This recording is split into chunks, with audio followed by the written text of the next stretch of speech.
Ժողովի պատգամավորներ Ալխաս Ղազարյանի, Արուսյակ Մանավազյանի, Հասմիկ Հակոբյանի եւ Արուսյակ Ջուլհակյանի ներկայացրած Հայաստանի Հանրապետության ընտրական օրենսգիրք սահմանադրական օրենքում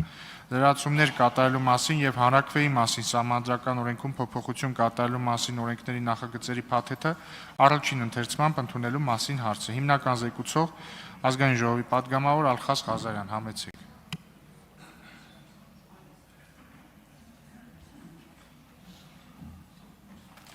Շնորհակալ եմ, հարգելի գործընկերներ, սիրելի հայրենակիցներ, ձեր քննարկմանը ներկայացնում կառավարության առաջարկներով լրամշակված նախագծերի փաթեթը։ Փաթեթը վերաբերվում է ժողովրդավարության իրացման երկու հիմնական ձևերին, ընտրություններին եւ հանրաքվեին մասնակցելու իրավունքի իրացման պայմաններին։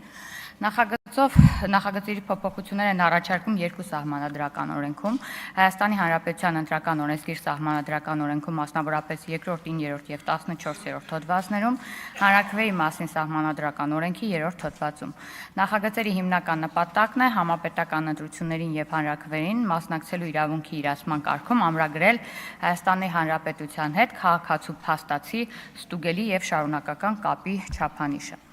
Գործող կարգավորմամբ Ազգային ժողովի ընտրություններին եւ հանրաքվեներին մասնակցելու իրավունքը հիմնականում կապվում է Հայաստանի Հանրապետության քաղաքացիության եւ ընտրության կամ հանրաքվեի օրը 18 տարին լրացած լինելու հանգամանքների հետ։ Միաժամանակ համապետական ընտրություններն ու հանրաքվեները այն գործընթացներ են, որոնց միջոցով ձևավորվում է պետական իշխանություն կամ կայացվում են համապետական նշանակության որոշումներ։ Այդ որոշումները հետագայում ազդեցություն են ունենում պետության ներքին եւ արտաքին քաղաքականության, անվտանգության, սոցիալական, տնտեսական, հարկային, կրթական, պաշտպանության եւ այլ կենսական ոլորտների վրա։ Հետևաբար նախագծերի տրամաբանությունն այն է, որ նման որոշումների կայացման մասնակցության իրավունքի իրացման համար քաղաքացիությունը անհրաժեշտ եւ առանցքային պայման է, սակայն այն պետք է լրացվի Հայաստանի Հանրապետության հետ քաղաքացու փաստացի կապը հաստատող ստուգելի չափանիշով։ Այդ չափանիշը նախագծերով ձևակերպվում է որպես Հայաստանի Հանրապետությունում փաստացի գտնվելու հստակ ժամանակահատվածի պահանջ։ Այսպիսով, նախագծով Հայաստանի Հանրապետության ընտրական օրենսգրքի 2-րդ հոդվածի առաջին մասը շարադրվում է նոր խմբագրությամբ։ Առաջարկվում է սահմանել, որ Ազգային ժողովի ընտրությունների ժամանակ ընտրելու իրավունք ունեն ընտրության օրը 18 տարին լրացած այն քաղաքացիները, որոնք քվեարկության օրվա նախորդող 48-րդ օրվա դրությամբ, իսկ Ազգային ժողովի արտահերթ ընտրությունների դեպքում 28-րդ օրվա դրությամբ, դրան նախորդող 730 օրվա ընթացքում Հայաստանի Հանրապետությունում փաստացի գտնվել են 366 եւ ավելի օր։ Նույն հոդվածի երկրորդ մասով վերաշարադրվում է նաև տեղական ինքնակառավարման մարմինների ընտրություններին մասնակցելու պայմանները։ Այստեղ պահպանվում է համայնքի բնակչության ռեգիստրում հաշվառման պահանջը, սակայն հստակեցվում է նաև Հայաստանի Հանրապետությունում փաստացի գտնվելու նույն չափանիշը նախորդող 730 օրվա ընթացքում 366 եւ ավել օր մնալը։ Այս փոփոխությամբ ձևավորվում է միասնական մոտեցում թե համապետական, թե տեղական ինքնակառավարման մարմինների ընտրությունների դեպքում ընտրելու իրավունքի իրացումը կապվում է նաև Հայաստանում փաստացի գտնվելու ժամանակահատվածի հետ։ Նախագծով ընտրական օրենսգրքի սահմանադրական օրենքի 2-րդ հոդվածում ավելացվում է նոր 2.1 մաս, այդ մասով սահմանվում է այն դեպքը, երբ քաղաքացու բացակայությունը Հայաստանից չի համարվում փաստացի կապի խզում եւ չի հաշվարկվում նրա դեմ։ Մասնավորապես փաստացի գտնվելու ժամկետի հաշվարկում չեն ներառվում այն բացակայությունները, որոնք պայմանավորված են եղել Հայաստանի Հանրապետության հանրային ծառայության մեջ գտնվող անձի ծառայողական նպատակով արտերկրում գտնվելու հանգամանքով, Հայաստանի Հանրապետության դիվանագիտական եւ հուլպատոսական ներկայացություններում դիվանագիտական ծառայություն անցնող անձի ընտանիքի անդամի, այդ անձի հետ արտերկրում բնակվելու հանգամանքով, ինչպես նաև արտերկրում բարձրագույն ուսումնական հաստատություններում ուսումնառության հանգամանքով։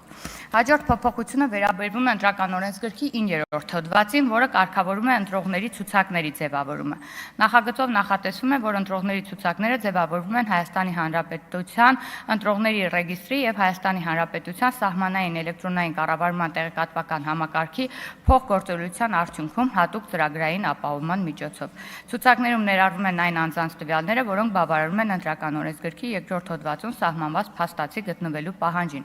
Այսինքն նախագիծը նախագիծը սահմանում է ոչ միայն նոր իրավական պայման, այլ այդ պայմանի ստուգման եւ կիրառման մեխանիզմ։ Նախագծով փոփոխություն է կատարվում նաեւ Ընտրական օրենսգրքի 14-րդ հոդվածում, առաջարկում է ավելացնել կարգավորում, ըստ որի կարտացոլվի նաեւ անձանց վերաբերյալ տեղեկություններ, որոնք հաշվառված են համապատասխան ընտրական տեղամասի նկարագրում ընդգրկված հասցեներում, սակայն Հայաստանի Հանրապետությունում փաստացի գտնվելու պահանջին չբավարարելու հիմքով չեն ընդգրկվել տվյալ ընտրական տեղամասի ընտրական ցուցակում։ Այս փոփոխությունն էլ նպատակն է ապահովել ընտրողների ցուցակներում չգրկվելու հիմքի հստակությունը, տեսանելիությունը եւ ստուգելիությունը։ Այլ կերպ ասած, անձի չընդգրկվելը ընտրողի ցուցակում կունենա կոնկրետ իրավական հիմք։ Փաթեթի երկրորդ նախագիծն էլ վերաբերվում է հանրաքվեների մասին Սահմանադրական օրենքի 3-րդ հոդվածում։ Այս հոդվածում էլ նույնպես սահմանված է Հայաստանի Հանրապետությունում վերջին 2 տարվա ընթացքում, այսինքն նախորդող 730 օրվա ընթացքում Հայաստանի Հանրապետությունում փաստացի գտնվելու հանգամանքը 366 եւ ավել օր։ Երկու նախագծերն էլ սահմանվում են, որ օրենքը ուժի մեջ է մտնում, որ պաշտոնական հրապարակումից 1 ամիս անց։ Այսքանը կպատասխանեմ ձեր հարցերին։ Հարցերի համար հերթագրում։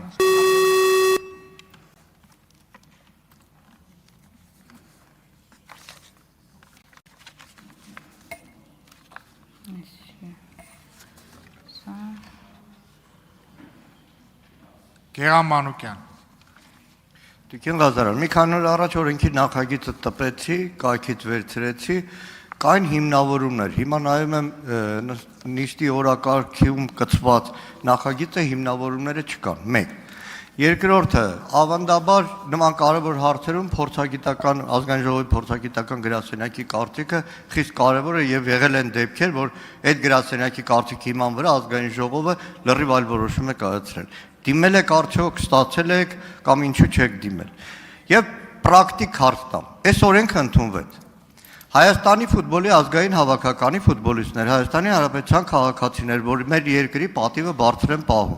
լեգիոներ են, տարվա մեծ մասը Հայաստանում չեն ապրում։ Հայաստանի շախմատի հավաքականի շախմատիստներ, որոնք Եվրոպայի թիմային առաջնություններ կան, շատ հաճախ երկար ժամանակ Հայաստանից դուրս են։ Որտեղ են տեղավորվում, այսինքն Հայաստանի ազգային հավաքականի անդամներին, որ մեր երկրի պատիվն են պահում, ո՞նց ենք զրկում քվեարկելու իրավունքի։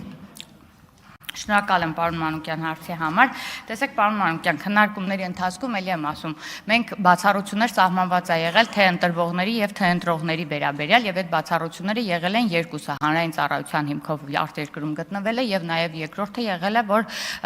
բարձրագույն ուսումնական հաստատություններ, սակայն նոր լրամշակված տարբերակում ներառվել է նաեւ դիվանագիտական եւ հպատոսական ներկայացուցիչները, նրանց ընտանիքի անդամների երկրից բացակայելու հիմքով բացառությունը։ Սակայն մենք միշտ ենք քննարկել, որ մենք կարող ենք, եթե հիշում եք, նախնական բանով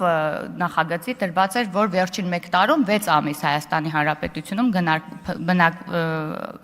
մշտական գտնվել է։ Սակայն հետագայում քննարկումների արդյունքում եկանք այն հետևությամբ, հաշվի առնելով շատ հանգամանքներ, այդ թվում նաև մարդկանց արտագնա աշխատանքի մեկնելու հանգամանքը, որը որ կարող է 6 ամսից եւ ավել տևել եւ այլն,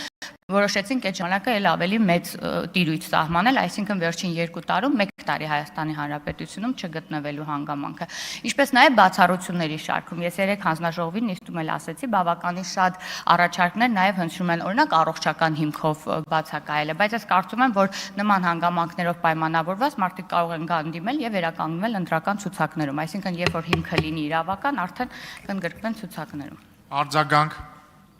Տիկին Ղազարյան, ես աշխատում եմ որևէ խոշոր Հայաստանում հարկ վճարող ընկերության պայմանական ասեմ, Մոսկվայի գրասենյակում եւ Հայաստանում 1 ամիս եմ լինում։ Մի խանգարեք։ Ինչ ուրախացած։ Կոնկրետ օրինակով ենք ցույց տալիս է ձեր նախագիծ ինչ բոբիկ է։ Հիմա գալիս է քաղաքացին, այստեղ ասում է, գիտեք, քանի որ SS հանգամանքներում ով է որոշում այդ բացառությունների կարգը, երբ ձեր նախագծում բացառություն չկա։ Այսինքն դուք ամբողջությամբ դարձնում եք դա կամայական, ամեն Հայաստանի քաղաքացու ընտրական իրավունքի հարցը ոչ թե օրենքն է որոշում, այլ որևէ X գրասենյակում նստած որևէ մեկը փոխեք նախագիծ, ասեք ով ԿՊ-ին քվեարկում է իրավունք ունի քվեարկելու։